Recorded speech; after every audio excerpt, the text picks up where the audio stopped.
Mike, I know he's suspended, but there's been reports that Marquise has left the team. Is that true? I don't know. I do know that he's suspended. I mean, if he left the team, that's his decision, but he is suspended. So he hasn't communicated to you that he's quit? No.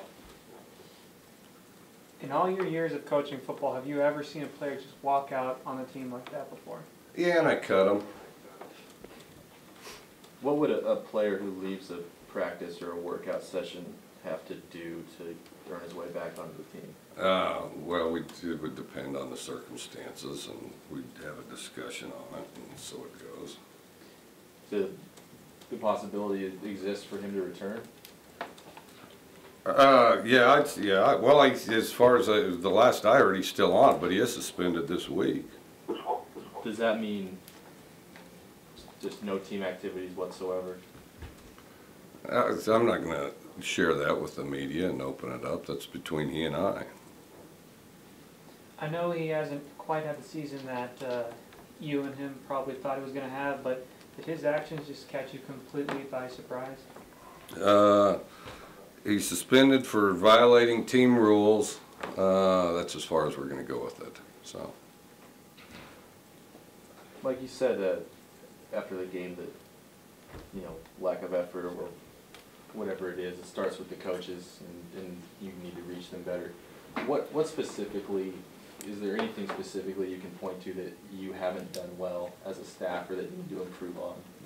The biggest thing is as a coach, you're trying to find a way to reach your players, find a way to get the most out of them. And when you have a level of complacency, I mean, is it confidence? Is it, lack of effort is a prime example of something where a guy needs to be pushed. And somewhere in there's a delicate balance. And part of it is I think, teams change, they don't stay the same. Our team in particular, the predominant number of our starters are freshmen, and so I think that's kind of that year's kind of all over the place. So I think it's been really challenging as far as figuring out the best approach, and I think there's a number of approaches that that apply, different approaches apply to different people. The biggest thing is we as coaches got to find them. And we as coaches have to, the thing that was inexcusable about last game was a lack of effort. I mean, you can make the argument that two of the better teams in the conference, we played better than anybody has. Okay, and fine, that was great effort. But the thing is we can't be happy with any of that, because still, any way you slice it, we fell short, and we've got to improve, and we've got to get better. But this notion that somebody didn't play well and they're not going to get pressure put on them, that's just not the case here. So, how are you able to distinguish between lack of execution and lack of effort? Well, I think it was pretty apparent. I mean, I think you kind of start with the television set, and then of course we film all these clips and plays. So, have there been any shortcomings or as far as technique and scheme, coaching wise, have they been coached in that regard to your standard? I don't really have a problem with the technique and scheme. I mean, the biggest thing, there's obviously plays that you'd like over again and things like that, but I think just really, in our case, player evaluation, motivation, things like that. And part of it is just, it's a frustrating process because, this team here is lost for a lot of years. Well, we got to get that turned around, and this business of things have to be the same, or we're used to having it this way, or it's going to be that way. I mean, the definition of insanity is doing the same thing over and over again and expecting different results. And so we're not prepared to do that. And are there people that are going to get uncomfortable in this process? There's no question. Do you see a clear divide in motivation between some of the older guys versus some of those younger guys, like the freshmen you talked about? I think the freshmen embrace it a little more, because I think, the freshmen have been a little more aggressive about you know, their focus and objectives. With freshmen, sometimes you have to teach them how to work, because work in college is different than work in high school. And a lot of them haven't had an off season, you know, and those off seasons are critical. I mean, when you consider we're playing with a lot of true freshmen that haven't even had a college off season. I mean, it's challenging to be a freshman, and then of course the physical load's impressive too, you know, so. But now you know, you work through it, you improve, you know. You don't, you know, you don't sit there and, you know, bemoan things and feel sorry for yourself. You just press through. I mean, you have what you have, and you go out there and you press through and you battle through, and you don't make excuses, and you don't allow people to hold you back. You know, if somebody doesn't want to pull the rope as hard as everybody else, you shake them off, and then you get new people. It's about as simple as that. You kind of briefly mentioned that there've been some years of losing. How much do you think you're battling changing that mindset of losing versus just teaching the things that you learned as part of your system? I think a little of both, and I think a little of both, and I think that one thing that I wish, and I don't have a specific instance. As a coaching staff, I wish we could have been more precise, you know, in you know, figuring out who can do what when, and that's bouncing all over the place with freshmen. All of a sudden, one day, a guy can do something that he can't the next, and so having guys settled into positions so they constantly get reps there, that's been a challenge, and that's been something that you know, with the crystal ball, we certainly would have done better at, and wish we could have speculated it better. The decision to have the offensive line and the defensive line speak after Saturday's game, was that an accountability thing, or? Well, I don't think it hurts to have them take ownership in the team, and it's interesting to me, which I don't care. There were, you know, I get media all the time that says, "Can I talk to somebody? Can I talk to somebody? Can I talk to somebody?" Well, conservatively speaking, I gave them 20 people to talk to. And then, but they didn't like the ones I selected to talk to, and so then of course they complained. Not most, but a few. And well, I mean, if O linemen and D linemen aren't a guy's cup of tea, then that's too bad. You don't have to ask them any questions. But I think they're valuable members of our team, and I think that you know, there's certainly guys that take ownership in our team, and there's certainly some players there that I'm very proud of, and you know, well, anybody that doesn't like offensive linemen and defensive linemen really aren't my type of people. I coached offensive line for 10 years, so you know, I mean, if you don't like offensive linemen, I'll be nice to you, I'll be polite, but you're really not my kind of guy. Was it meant to single them out at all, or was it just a matter of getting different guys out there?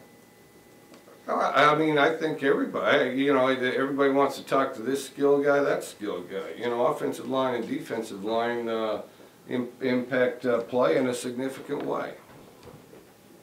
Based on what the quotes that they gave after the game, are you pleased with the kind of, you know, evaluation that they gave themselves after the game? I didn't look at them. I didn't look at them. I read less of this than you'd think. A lot of it I get by word of mouth, secondhand. So. I know people weren't expecting you to come in and all of a sudden have an undefeated season or anything like that, but if you had to give yourself a grade of A through F at this point in the year, what kind of grade would you give yourself? I don't give grades. You know, you do the best you can, and there's stuff you'd like to have over again. There's stuff you'd like to evaluate differently. You just focus on doing the best you can, and then try to improve from there. So. Has it been more challenging though than you expected coming? Yeah, because it's the part that's been the most challenging is just. Well, I didn't anticipate we'd have to play as many freshmen as we did. Okay, but I think in the end is good, because then they get seasons under their belt and pack reps under their belt, and they improve and steadily get better. So I think in the end it's going to be good. Just you know, the adversity we've had in you know, lineups shifting around and different guys playing here, playing there. Then you know, this guy's not ready to play for whatever reason, and then having to shuffle it around to put that guy in. We've had an awful lot of that. We've had a lot of adversity as far as shuffling lineups, and I think that's damaged us some. So, and then, you know, Well, and we kind of have distracted focus, and we have a certain amount of satisfaction. I mean, there's, you know, I think, you know, at least, well, and I think there's still a certain amount that exists. On our team, there's a certain amount of, you know, the team that wins is the one that has the most fun, and as long as there's a treat at the end and everybody has a good time and gets to wear the same t-shirt, we're all happy. Well, that's not the case, and that's really not how I view college football. And so I think, you know, there's a difference in philosophy in some cases that's going to have to be changed. Do you feel like team-wide, the level of respect the players have for the coaching staff is where it should be? I don't know. You know, I mean, but the thing is, we're not changing. You know, this isn't a democracy. We don't say, hey, you 125 guys. So how do you want practice to be, and what direction do you want this or that to go? We don't do that, you know. And so we're not changing. I mean, our standards are what our standards are, and we're going to hold them to those standards. And that's how we've all done it for years. And you don't have any progress by wallowing and getting all wishy-washy in what your standards are. And the fact that somehow the standards don't appeal to some player or another really is pretty irrelevant. And so, you know, that's how we're going to do. And they're either on board or they're off, and I can live with it either way. I mean, as long as we have a clear path and direction, we're ready to go. I know personally for me, I was kind of insulted that Utah went for the 2-point conversion there in the second half. It sounded like you weren't as upset about it. Can you just take me through why that didn't bother you as much? Because I don't care. I mean, if we don't like it, we can stop it. You we're in charge of our own fortunes. We can't sit and worry about what the other guy does. I mean, a starting point would be for us to line up to it correctly. Then we'd probably stop it. And the other thing is a coach, you know, I coach my team, he coaches his. And the thing is making your team the very best it can possibly be, and however you decide to do it is your prerogative. And sitting here counting one extra point, I can't think of anything more irrelevant in the whole equation of that game. And so do I care? No. If they need to work on the 2-point conversion thing, fine. That's their prerogative, and it's our job to figure out a way to stop it. I've never held it against somebody that they scored a bunch of points against us. And I've never held it, and I've never took responsibilities for scoring a bunch of points on somebody else either. I mean, as a coach, your job isn't to worry about the other team. Your job is to worry about making your team the best team that it can be. And if you don't like what the other guy's doing, stop it or change it, because that's what your job is. What you've seen on film of UCLA, what's kind of allowed them to get it going this year? They've been pretty inconsistent the last few years. Yeah, well, I think they've got good players. They got big, strong, powerful guys. And then I think that they got a quarterback that's pretty explosive, and they got some receiver. Their running back's really good. And then defensively, you know, they've played pretty well up front. They're stout up front, and you know, mix their coverage up a little bit. I think that they kind of brought some elements together that, you know, were there, and they were kind of you know, emerging some at times last year, and so I think they've done a good job, and I think they're a talented team. Somebody's phone is still on speakerphone, so can you take that off? We're getting some feedback. See, that's why that other guy couldn't hear. So I mean, your questions need to be directed at that fella, not me. I know that coaching's a pretty tight fraternity. I was curious if any of your coaching buddies have, you know, called you, emailed you, said keep your head up, you know, they've gone through this before? We talk to each other constantly, pretty much throughout, you know, just as it goes. The season, of course, is busy. Yeah, you know, I mean, if you win, good job. If you lose, you know, yeah, there's elements of that. The final 3 games of the season, what's the mindset of just getting better each week and continuing to build? Or? Yeah, we just have to steadily improve. We need to improve as a team, and And you know, we need to get better. I mean, that's the only thing. That's the only thing you got control over. Just focus on improvement. Focus on, you know, being committed to the effort and being the best team you can be. And you know, we got plenty of work to do. And plus, you know, we got guys we're going to be able to work with for 4 and 5 years doing that in a lot of cases. So. Coach, going forward, Jeff and Connor both played on Saturday. Jeff finished the game. You plan on starting Jeff this Saturday? Yes. Yes. I don't know if this is already covered, but are you considering shuffling the line? Well, we're kind of limited. You know, I'd like to, and certainly next year at this time, you know, there'll probably be some new faces if guys don't hang on to their jobs. But we have a certain number that we're redshirting, and we got a certain number that, you know, aren't eligible at this point, and some things like that. I do think there will be some new faces certainly on the offensive line next year. Right now, we're just kind of limited in what our options are to do it. I mean, because really we're playing with 6, you know, so.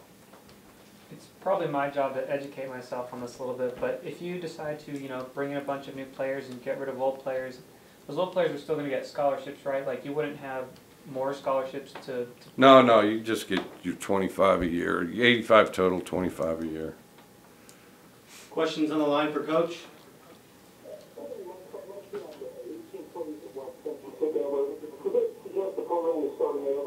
I can't hear you. Say it again really loud. Huh? Player, you know, the 18 players have left the program since you took over. Does that suggest the program is starting over? Well, from the beginning, I knew that there'd be a certain amount of shuffling, and I mean, first of all, there's natural attrition anyway, but there's always going to be a little bit more as you're trying to turn it around, and as you set a new, vision and direction. So, does it surprise me? No. In the other programs I've been in similar settings, which is nearly every one of them that I've been involved in coaching, yes, there's definitely been some turnover. I have one more. Kind of a follow-up to that. What do fans expect in the future? Do you think a year away, maybe 2 years? What do you say? One more time. Sure. It's hard for fan base, Joe. What do you think they can expect in winning program? Do you think it's a year away, maybe 2 years? Well, I expected it this year. I think everybody just does the best they can, works as hard as they can, and develop as fast as you can. And I think that's the key. I mean, expect the best and prepare and work together as hard as you can. I mean, that's what we've done throughout this season. And our results certainly aren't where we'd like them to be, but the biggest thing is you just keep plugging away and keep working to improve. Mike Leach here in Seattle. I don't know if this question is specifically asked because of the connection is very good, but there's been quite a bit of blowback because you've taken this pleasure, especially the other day, so public. Would it be better to do that and keep closed doors as a lot of people believe? What? I can't hear you. Something what? Blow back on something? Make sure people are keeping it off of speakerphone. We're getting feedback. Yeah, it was just the fact that you've been very public in your displeasure, especially the other day. A lot of people believe that you'd be better off to keep that behind closed doors. Any thoughts? I don't. If you give me an example or something specific, maybe I can comment on it. Well, just the stuff that the cowardice comments. Some people look at it as a public unthreatening that their guys should be carried out behind closed doors. Well, I think what's interesting about that is people kind of select a phrase they like or that they're most motivated to attack me or our program with, without looking at the parts separated by a mere comma, where I talked about how that correlated with our coaching efforts, and together we had to improve, and certainly weren't satisfied with our results and our effort combined as a team, first and foremost starting with the coaches and first and foremost starting with myself. That was conveniently left off. You know, but you do bring up an interesting point, because I have considered this over the years. You know, having the yes and no press conference where every question's answered with a yes or a no, and I certainly wouldn't rule that out. And you know, I mean, you know, if somebody says, well, how'd the game go? Oh, it was okay. Oh, it was, well, I mean, you know, I mean, when we play real well, I say we play real well. But I may go to that yes no thing, because in this era of ridiculous political correctness and stuff like that, there seems to be some dissatisfaction for style points. I mean, if typically if I'm asked a question, I give an honest answer, and I can see that there's evidently some dissatisfaction with that, but I can go to the one syllable answer, and I kind of like that, and it appeals to me, and I've done things a certain way for a number of years, and so maybe it's time to change that and to check that out. Yeah, well, let's just we'll make this a kind, gentle the rest of the way. Okay, here, I'm going to try it the other way. All right, go ahead, ask me some questions. Coach, what do you think this team needs to do in order to make this a successful season? Well, you know, I think they're doing everything they can to be successful. I think as a team, you know, we've had a lot of guys participate, and they've had a lot of fun, and they're trying as hard as they possibly can, and everybody wants to win really bad, but they're trying just so hard, and I couldn't be prouder of them, and everybody's done everything we could, and this program this year, we've taken it as far as we possibly can, and we couldn't be happier with it, because we've tried that hard. And I think, you know, next year's going to be even better, because, you know, everybody's great and everybody's done a perfect job, and you know, and I like the way everything's going. Questions on the line for Coach?